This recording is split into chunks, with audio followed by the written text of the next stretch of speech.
Hey YouTubers, mentioned to a couple of followers that I would make this video as a follow-up to a video I made 5 years ago on how to connect your eKit to your PC in order to trigger external sounds such from software, drumming software such as Addictive Drums or Easy Drummer or Superior Drummer, that sort of thing. So that video I made, as I mentioned, I'll link it down below, is about 5 years old, and some things have changed since then. Improvements have been made, and so I just wanted to follow it up with this video. So this kit here is about a year old, so it's a more modern kit than the 790K Yamaha that I have, although I think they still make the module. But what was wrong with that module is the sounds were crap. So I bought software and repurposed a laptop in order to get better sounds. So I went through that video using how to use a DAW, how to use the software, how to connect it and configure it so you could use it. So I just wanted to update on how I'm doing it now with a different kit that's more modern. So this kit obviously is an latency Strike Pro kit. So it's got the Strike drum module. So this is their flagship module. Basically everything that I've talked about in the past of how to use all the equipment that I had, you can now do right out of this module. So what am I talking about? First of all, the drum sounds are pre-recorded real kits in the studio, much like you would see in drumming software, and they sound fantastic. And there's literally, I think, thousands of pieces in here from all the major manufacturers. And so it's, you know, if I already had this, but I would not buy this now with this drum module, because you can you got great sounds right out of it. And some of the other cool things that you can do with this are some of the other things that I had attached, like attaching an iPad with music software like this Mimicopy that allows me to visually see the tracks and to loop sections if I want to learn a particular section by ear without changing the pitch and that sort of stuff. Well, you can do this right out of here. I think now if I just push on samples, I'll bring up one that I did, which was Californication song by the Red Hot Chili Peppers without a drum track. So you can do so much with this kit.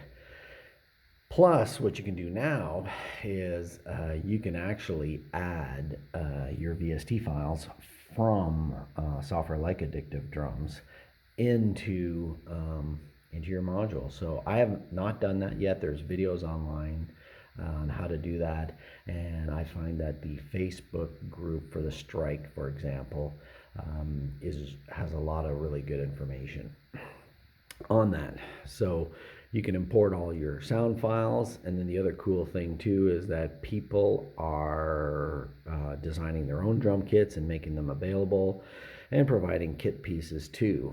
So I think I have like 25 kits on here that are from people that have shared them online. So it's very, very versatile, and this is really all you need now.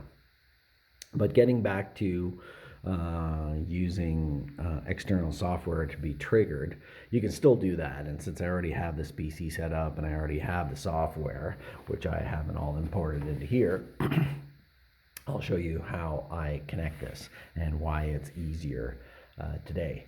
So first of all, this is a MIDI digital connection across via USB 2 or 3. Excuse me. So you can't use USB 1 because it's too slow. So I would look at the ports on your PC and make sure you're either using USB 2 or 3. I know that USB 3 are typically colored blue, so that's a really quick way of knowing if it's a fast enough USB port. If you use USB 1, you're going to find the latency is going to be, it's too slow, so the latency is going to be too long. So what's latency once again? It's the transit time through the system of you hitting a kit piece, being processed through your drum module with the MIDI information being sent to your PC, and the software on your PC interprets it and plays a sound. So yeah, it's important. If it's too slow, it's unplayable. Okay, so now the other thing that's become easier now, this is Addictive Drums 2. What they've done now is you no longer need to have this as a plugin in a digital audio workstation. So something like Reaper or Cubase or whatever, if you have that software, you would use this as a plugin on a track. But now you can use it without that. So if I don't want to record in a digital audio workstation, then, and I just want to play, I don't have to load that software. I can do it directly from here. Now, if you look at this software, this is Addictive Drums. Up in the corner, you see an audio and MIDI setup, right? So if I click on that, it'll come up with those settings. So if you look at this audio MIDI setup, the audio type, I'm not using an external audio interface for this. I might, something like, I mean, there's so many brands, but the Scarlett ones are very popular. I have one of those with my other drum kit. But anyway, I'm just using the free low latency driver for Windows called ASIO for all. This version 2, obviously. You don't need it for Mac. You can just plug it in and it's fine with Mac. It runs in native mode, so it's not a requirement. But for Windows, you definitely need this driver, and it's free. So if you just search download ASIO for all, you'll see it right away and you download it. And then you set it up with a sampling rate and audio buffer size that will give you good audio with the lowest latency possible. So I've got the lowest sampling rate, which is 44,000 hertz, 44 kilohertz. That is more than twice the highest frequency sound that the drums will produce. So when you pulse code modulate audio, that's kind of a law that you want it to be at least twice the sampling rate of the highest frequency. So that should sound perfectly fine. And then the audio buffer, you make it as small as possible to give you the lowest latency. In this case, it's 2.9 milliseconds, which doesn't give you a noticeable latency or delay. I find this is as low as I can go. If I go any lower than that, I start hearing errors and distortions, clicking and buzzing and all kinds of weird sounds. So that's my setting, and obviously my MIDI input is the latency strike. Right, so that allows me to play it without a DAW. And just going to touch on this again that I did in the other videos, is that obviously with this kind of software you have to map the kit pieces to the software, so that when you hit, so for example, if I use the kick drum, I want the kick drum audio, so it needs to be mapped across. Now, there's a lot of presets already available from different manufacturers, but the latency strike was not there because it's new. It might show up at one point.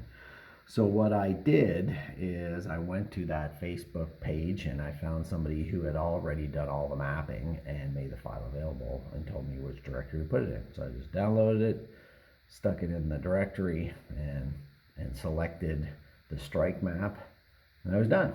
So it literally took me like 2 minutes. So that was nice, because that probably saved me a couple hours of messing around trying to map everything properly. And then I have this iPad that I use for especially this Mimicopy software that allows me to, like I said, to visually see it, to loop sections, or slow it down, speed it up, that sort of thing. And I also will play sometimes some YouTube videos that have music that doesn't have drum tracks. There's a whole bunch of them in there, or I'll play something from Spotify or whatever. So that's some of the stuff that this won't do. And I already had it. It's an old iPad, so no problem. And then I got it all running through this very simple little $15 mixer, which I noticed now that I misspelled strike on my labeler, so I'll have to fix that. But anyway, so it's a very simple little mixer. And that's it, and that's how I use it. But if I was to start, if I didn't have that extra stuff, the PC and the iPad, I may not use it. I'd probably use my phone to input, my smartphone to input music and record it, and I could do everything out of a new module. So fewer pieces to me is just simpler and more reliable, especially if you're gigging in that. You don't want to be, you want to keep things as simple as possible. Okay, hope this helps, and I'll talk to you guys later.